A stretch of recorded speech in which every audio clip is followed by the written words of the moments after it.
Bom dia, queridos. Graça e paz. Prazer enorme estar aqui com os irmãos hoje nessa responsabilidade de trazer a palavra do Senhor.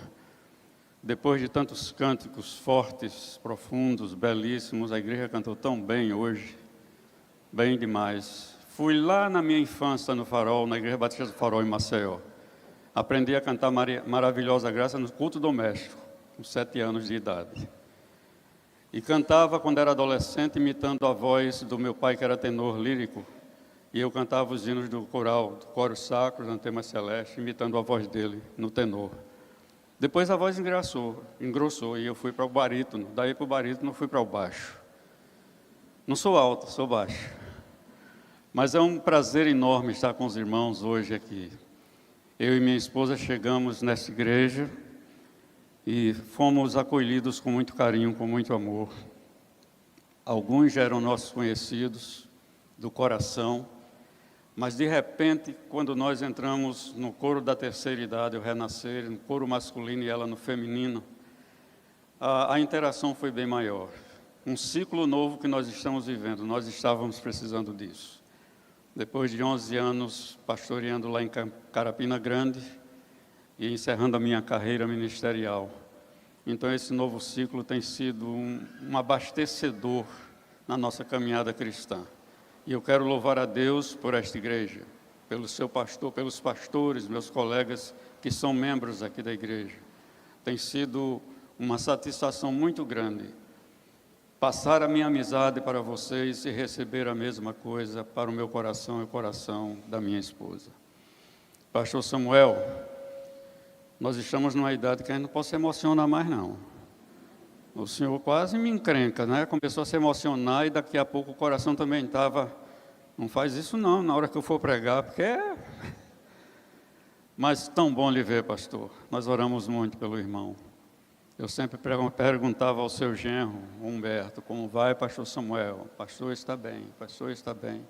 E na quarta-feira nós estávamos em Castelo, eu e Simone, e assistindo ao culto, nós vimos o irmão. Eu conheci pela carequinha aqui, foi, mas muito feliz por ver o irmão já de volta aqui na igreja. Muito bem, irmãos, hoje o recado que Deus colocou no meu coração, ele tem a ver com um salmo que é muito amado por nós. Um salmo que se divide em 2 partes. Um versículo fala de um aspecto da oração. O outro versículo fala da segunda parte dessa oração. O Salmo 139 traz para nós uma conotação que esse salmo, e principalmente esses 2 últimos versículos, 23 e 24, se trata de uma oração muito difícil de se fazer. Você que já passou por isso, pode entender que Davi era igual a nós, um homem igual a nós, com tendências como as nossas, com vontades iguais às nossas, tendo sua visão do presente e do futuro como nós temos, tendo os seus desejos do coração, tendo seus valores pessoais, os valores eternos de Deus no coração. Ele não era diferente de nós. Então ele enfrentou essa oração num desafio muito grande para ele. E ele traz para nós essa oração, e eu creio que ele entendia que este salmo, que era uma canção também, fazia parte do coro popular daquela época, que essa palavra seguiria em frente e chegaria às gerações e às gerações e até nós. Eu tive uma ovelha numa certa igreja que eu fui pastor, que um dia chegou para mim após o culto e disse assim: pastor Dalmário, eu não tolero Davi. Eu não entendi. Por que a senhora não tolera Davi? Ele fez algum mal à senhora? Não. Mas eu não admito que um homem daquele seja considerado homem segundo o coração de Deus. Eu disse: deixa eu lhe fazer uma pergunta. e se a irmã é considerada uma mulher segundo o coração de Deus, e é assim com todos os defeitos que tem? Mas que defeitos, pastor? Eu digo, olha, crente mente? Mente. Então, fofoca. Às vezes diz uma coisa que não devia dizer para outro pegar e jogar mais para frente. É verdade, pastor.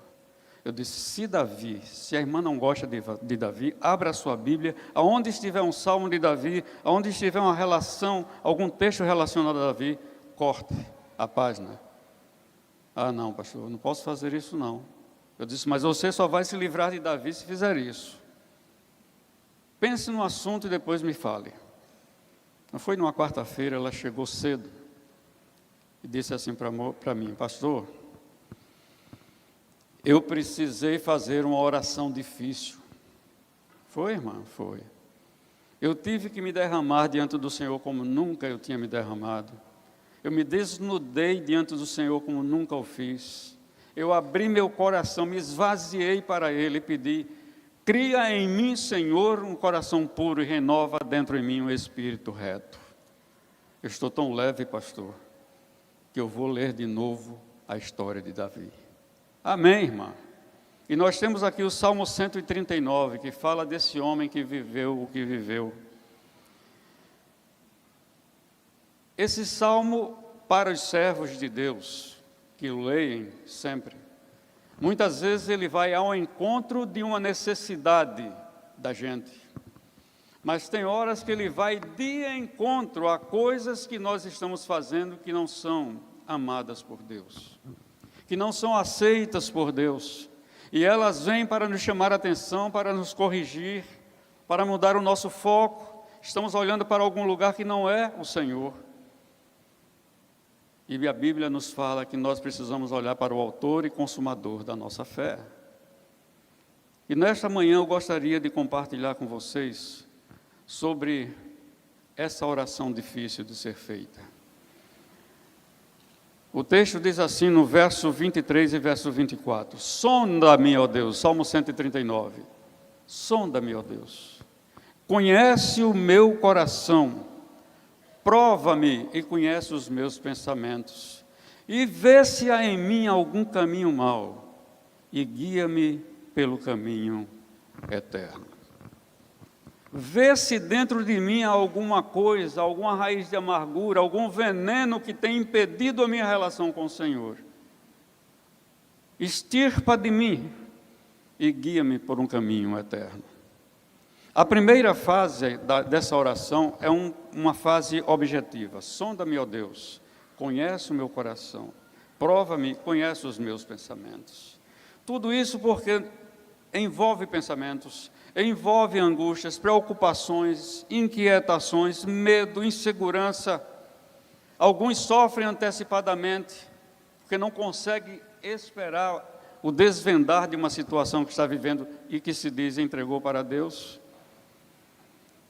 e adoecem com isso. Davi tinha medo de adoecer, ele não queria adoecer precocemente, e ele estava colocando diante de Deus a sua condição humana, frágil, limitada, para ser cuidada por Deus.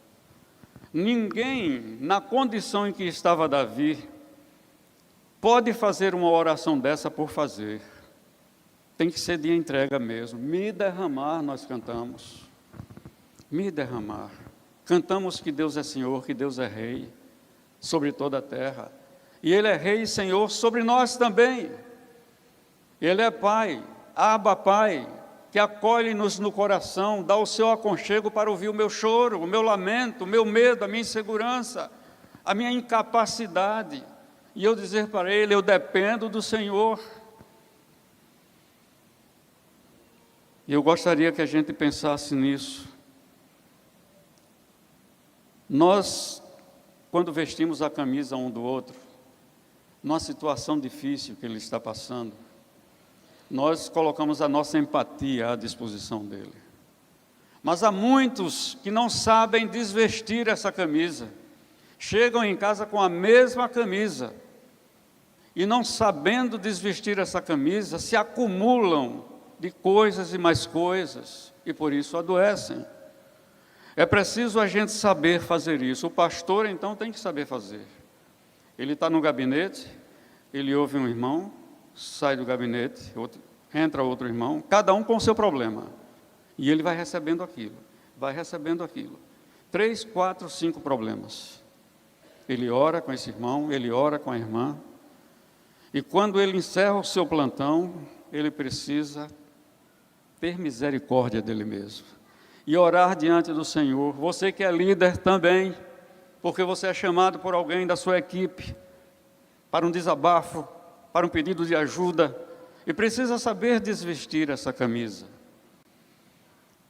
Davi precisava de alguém que vestisse a sua camisa e desvestisse essa camisa. E esse alguém foi Deus.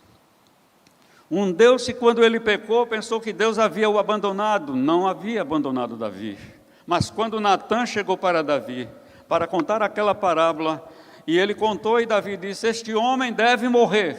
Ah, é Davi, deve morrer? É sim. Ele não pode estar vivo, ele tem que pagar pelo que ele fez. Ah, Davi, deixa eu lhe dizer uma coisa, esse homem é você. Este homem é você. E Davi lançou-se no chão, na terra. Começou a entender agora o que ele havia escrito: o meu coração está como uma sequidão de estio, nada cresce, nada vinga no que eu planto. E ele correu para Deus. E lá no Salmo 51 nós encontramos Davi começando a dizer assim: compadece-te de mim, Senhor, lava-me com isopo, purifica-me. Porque ele sabia que o Deus, que era o Deus da justiça, era o Deus do amor. E que Deus não o havia abandonado. Colocou aquele homem chamado Natã ali, para chamar a sua atenção e trazê-lo de volta para o ponto de partida.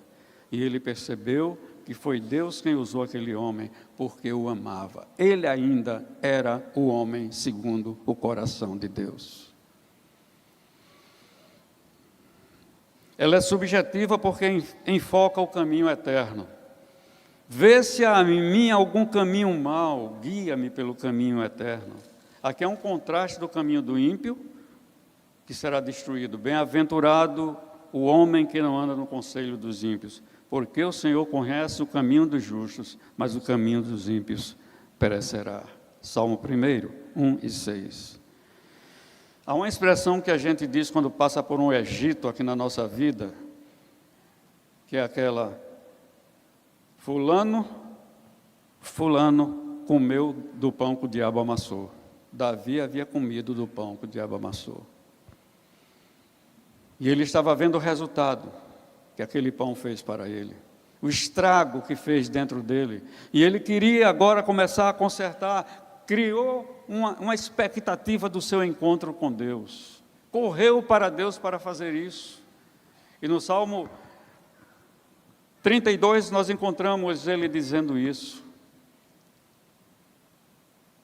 No Salmo 51 nós encontramos ele falando isso também.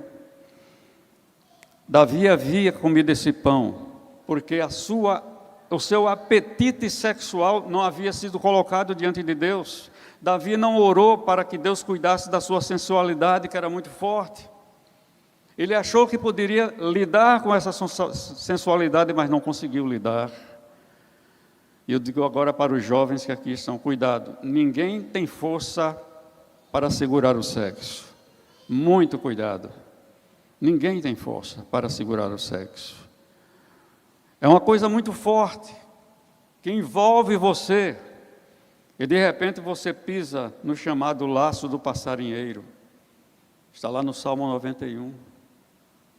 Salmo muito forte, que fala do esconderijo do Altíssimo, mas mostra para nós um perigo: o laço do passarinheiro. Quantos aqui, quando era pequeno, andou caçando passarinho? Quantos aqui? Pois é, eu também era um caçador de passarinho.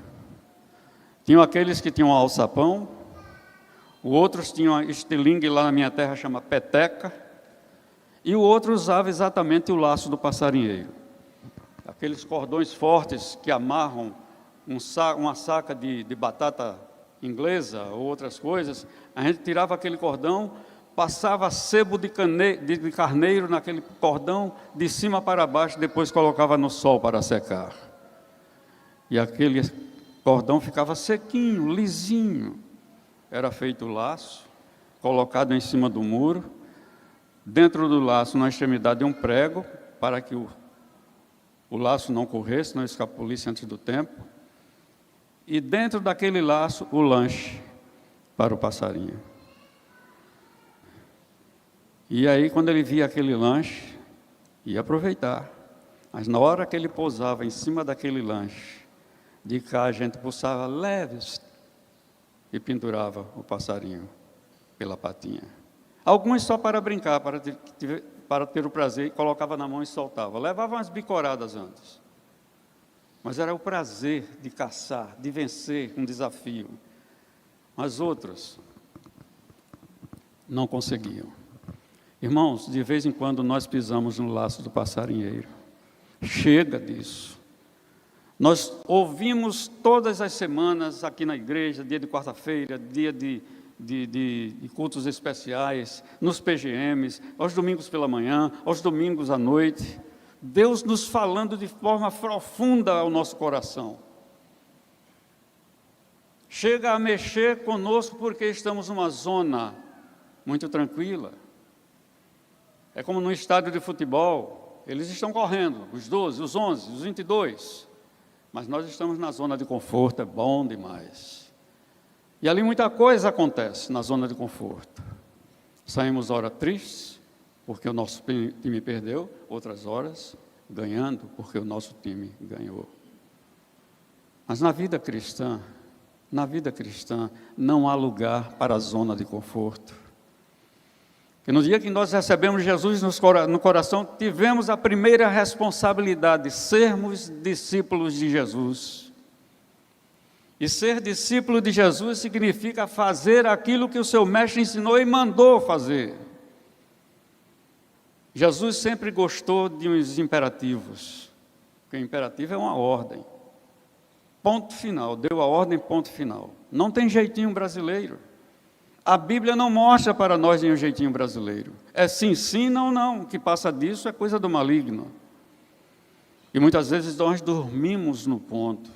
Ficamos numa latência tão confortável e o inimigo encontra o espaço que gostaria de ter para fazer as suas artimanhas no nosso coração. Então, meus irmãos, vejam bem. Davi, o homem segundo o coração de Deus, mostra para nós que a sondagem no nosso coração nos conduz a uma santidade, a vida de santidade. Deixa eu dizer, santidade é uma coisa muito importante. Ela não cai do céu na nossa mesa com um pratinho quente para ser degustada. Não. A santidade tem que ser buscada. É por isso que o Senhor diz, buscar-me-eis e me achareis de todo o coração, se me buscardes de todo o coração. E ele ainda diz assim, eu vou deixar você me encontrar. Me busque de todo o coração que eu vou deixar você me encontrar. Então, a sondagem no nosso coração nos conduz a uma vida de santidade. E o Senhor disse lá em 1 Pedro 1,16, sede santos, porque eu sou santo. Santo aqui significa ser são. E eu quero chamar a atenção para isso, porque a santidade não é essa coisa que cai do céu. Nós recebemos a mente de Cristo. E a mente de Cristo é sã, sempre foi e continua a ser. E eu, como seu discípulo, também preciso ter uma mente sã. Mas por causa do laço do passarinheiro, essa mente tem se corrompido algumas vezes. Eu deixo de olhar para o autor e consumador da fé. Eu deixo de olhar para o seu convite, vinde a mim cansados e oprimidos. Esse versículo é para a igreja. Vinde a mim cansados e oprimidos, eu vos aliviarei. As angústias, o medo, a mentira, a falsidade, tem campeado dentro das igrejas, minado a força do Espírito Santo para ele agir dentro da igreja. Quantas vezes um pastor prega uma mensagem e a gente está sentado aí, meu Deus, que mensagem é essa? Poderosa! Não vem uma decisão a acontecer no culto. Aqui, graças a Deus, todo domingo tem decisão. Todo mês tem batismo. Isso é uma bênção. Não é em toda igreja que isso está acontecendo. Mas, irmãos, estar nesse grupo, nesse auditório, aqui no coro, cantando, louvando, com uma mágoa, com ódio dentro do coração, uma raiz de amargura. Raiz de amargura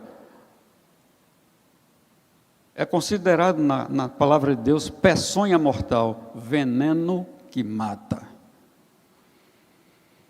E aí, quando eu me afasto como brasa do fogareiro, saio de dentro daquele fogo e vou para a beira do fogareiro, eu começo a receber uma capa diferente de tudo. Uma capa que eu nunca havia conhecido. Vocês já viram o carvão? Uma brasa linda, vermelha, dá vontade de pegar com a mão? Não pega não. Aí ela vai ser colocada aqui do lado. De repente, ela vai esfriando, esfriando, esfriando.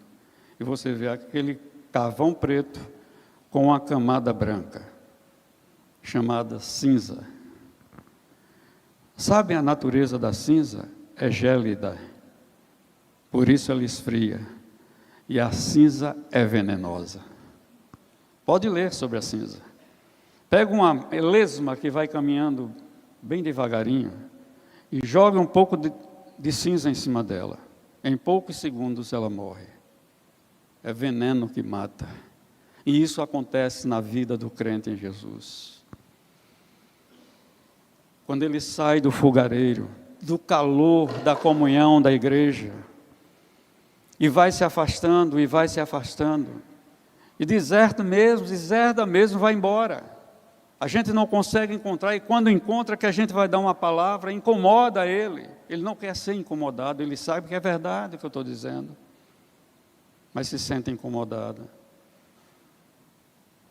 E nós desistimos, e nos esquecemos de ficar orando por aquele que está se afastando dos caminhos de Deus. Há muito carvão que saíram daqui como brasas, que estão tomados de cinza. Se você conhece, corra a tempo atrás dele. E evangelize de novo, que a igreja precisa ser evangelizada.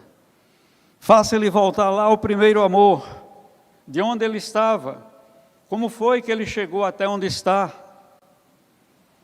Depois de passar dentro da igreja, cantando, louvando, orando, indo para retiros, para acampamentos, para viagens evangelísticas, e de repente, tudo passou. E eu sei, irmãos, que não é fácil trazer uma pessoa dessa de volta. Mas tente mais uma vez. Tente mais uma vez. O caminho curto exige de você, exige. O caminho longo, ele vai continuar. Você precisa ter paciência, caminhar uma vez, 2, 3, 4, até chegar lá. Caminho curto está tudo bem. Ele não quer, não quer. Não, não é assim. Não é assim. E nesses versículos de hoje, nós encontramos que é necessário nós estarmos no centro da vontade de Deus. Eu era pastor em Campina Grande, 83 a 86. Pastor novinho, saído quase do seminário. Eu me formei em 1982. Em 1981 eu fui ordenado pastor na cidade de Propriá, em Sergipe. E de lá fui para Campina Grande. E um dia eu estava me despedindo dos irmãos no culto pela manhã, e um irmãozinho, cabelinho branco, que eu queria muito bem a ele, irmão Abner, ele é um homem estudioso da palavra, um autodidata, sabia de tudo. De vez em quando eu ia para o sítio dele, atrás de caju, de manga, de melancia, fosse lá o que fosse a fruta, eu ia. mas também trazia tapioca, mandioca, batata, um bocado de coisa, leite puro. Eu me abastecia ali, mas também me abastecia conversando com aquele irmão. E ele um dia na porta da igreja falou assim: pastor, até a noite, apertou a minha mão. Mas deixa eu lhe fazer uma pergunta. Qual é o melhor lugar para um servo de Deus estar? O irmão Gunter hoje falou aqui, no dia de domingo de manhã, o melhor lugar para nós é a casa de Deus. Mas eu me lembrei daquele irmão, quando estava preparando essa mensagem, ele disse assim: qual é o melhor lugar, pastor? Eu olhei para ele, pensei, irmão, aqui na igreja, na comunhão com vocês, tem coisa melhor, cantando, abraçando, rindo. Não, pastor, não é não. Diga, então é o meu lar. Lá com a minha esposa, os meus filhos, conversando, vendo eles se desenvolverem, crescerem. Também não é não, pastor. Pensei mais um pouco. Irmão Abner, então é o meu envolvimento na obra, com a igreja, a convenção batista, isso, fazendo aquilo, evangelismo, missões, tal. Não, pastor, não é não. Eu vou lhe dizer qual é. O melhor lugar para o servo de Deus estar é o centro da vontade de Deus.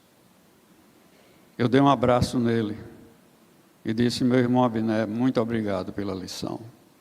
Muito obrigado pela lição. Irmãos, é o melhor lugar. É o melhor lugar. É o centro da vontade de Deus. Somente quando estamos no centro da vontade de Deus, conseguimos ser luz do mundo. Somente quando estamos no centro da vontade de Deus, conseguimos ser sal da terra. O desafio de Jesus foi grande. Vós sois a luz do mundo. Mas eu posso apagar com o brilho daquela luz, pela vida que eu estou vivendo. Eu vou me esconder lá no alqueire, não é o lugar dessa luz. O lugar dessa luz é no velador, e sabe onde é o velador, meus irmãos? É o mundo, é lá fora, a igreja presente no mundo, incomodando com a luz de Jesus. A luz de Jesus que vem do sol da justiça a nós. E aquele raio vai para o mundo, e o mundo olha, se incomoda e quer saber por que esse brilho, por que você é diferente, por que você fala diferente, por que você se comporta de forma diferente, por que você se veste diferente. O que é? Aonde você chega com a gente, você causa bem, você alegra o ambiente. Por que você é assim? Você já teve alguma oportunidade dessa? E deixou de pregar o evangelho a essa pessoa que lhe perguntou. Mas se acontecer de novo, não perca a chance. Não mande ninguém para o inferno, perdendo essa chance, que vai ser pintada para você. Mas ele disse também: vós sois o sal da terra. Saia do saleiro. Saia do saleiro, vá salgar, vá conservar, vá dar sabor, vá temperar. Aí eu pergunto: eu estou salgando? Eu estou sarando uma ferida de alguém? Eu estou temperando? Eu estou dando sabor? Ou eu sou um sal insípido? Toda essa conversa diante de Deus de Davi, do Salmo 51, quando ele diz assim: cria em mim, ó Deus, um coração puro e renova dentro de mim um espírito inabalável. Ele queria inabalável, incapaz de cair de novo. Ele não gostou do que passou, mas ele diz também assim: torna a dar-me a alegria da tua salvação, porque eu a perdi. Eu quero essa alegria de volta. E no verso seguinte ele diz: eu quero sair pelo mundo afora, meu Deus, para alcançar aqueles meus amigos que estão perdidos, para que eles não vivam o mesmo que eu vivi, não experimentem o mesmo que eu experimentei, enquanto é tempo. Guia-me com um coração voluntário. E eu queria encerrar para vocês essa reflexão, dizendo que há sempre uma oportunidade para voltarmos ao primeiro amor.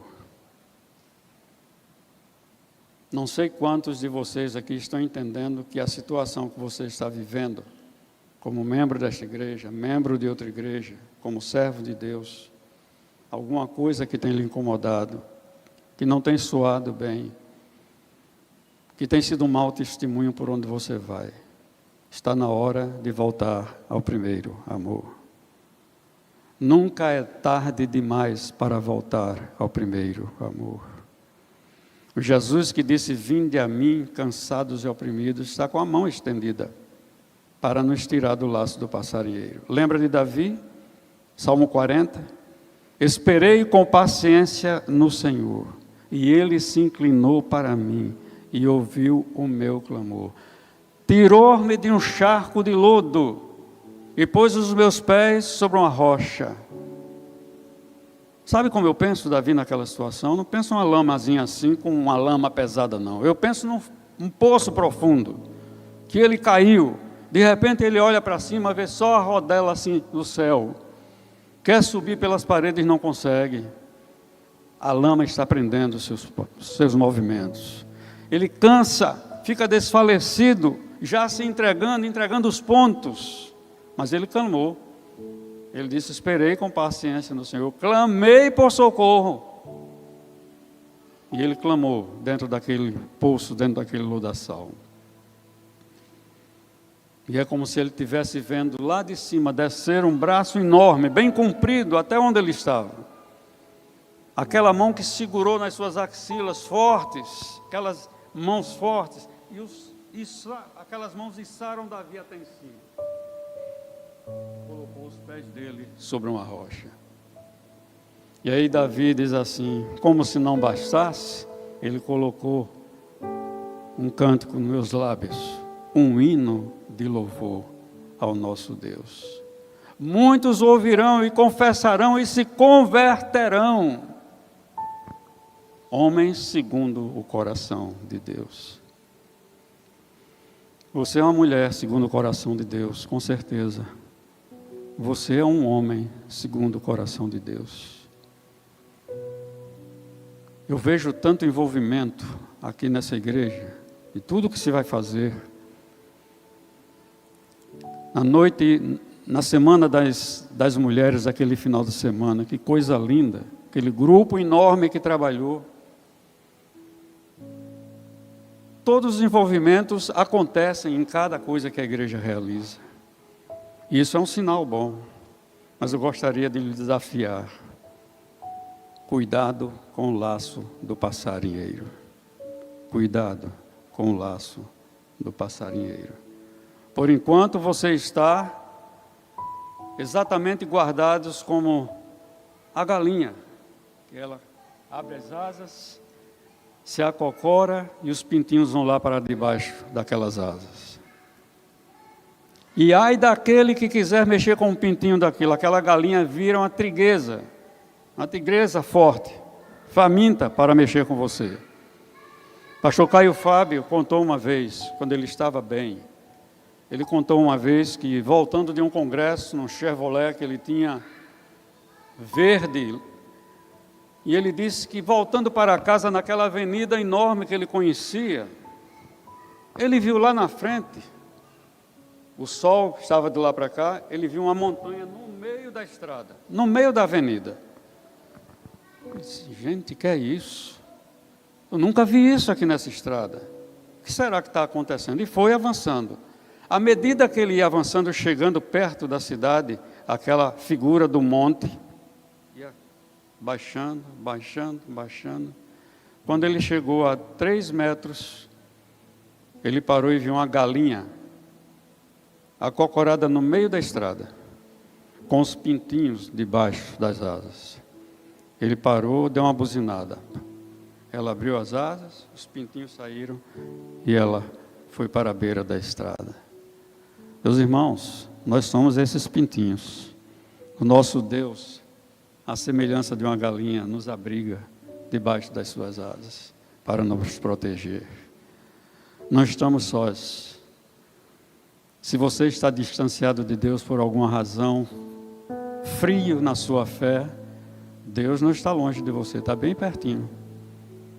Está no seu encalço, Ele está dizendo: meu filho, venha, venha a mim. Você está cansado, está oprimido, eu quero lhe aliviar. Eu quero lhe aliviar dessa dor, dessa tristeza. Eu quero lhe tirar dessa vida. Eu quero você para mim. Você foi separado para mim, para ser santo no mundo, para brilhar no mundo. Nesta manhã, nós vamos cantar Primeiro Amor. Enquanto estivermos cantando o Primeiro Amor, baixe a sua cabeça, cantando também. Não vou chamar ninguém à frente. Aonde você está? Converse com Deus, com muita sinceridade. Diga para Ele: Senhor, eu não estou bem. Eu não estou sentindo a alegria da salvação em mim. Está muito longe de mim. Mas eu quero voltar aos teus braços. Eu quero voltar a te louvar com sinceridade. Eu tenho saudade daquele momento em que eu te conheci e eu vibrava. Era sempre bom vir para a igreja, mas isso não está como era antes.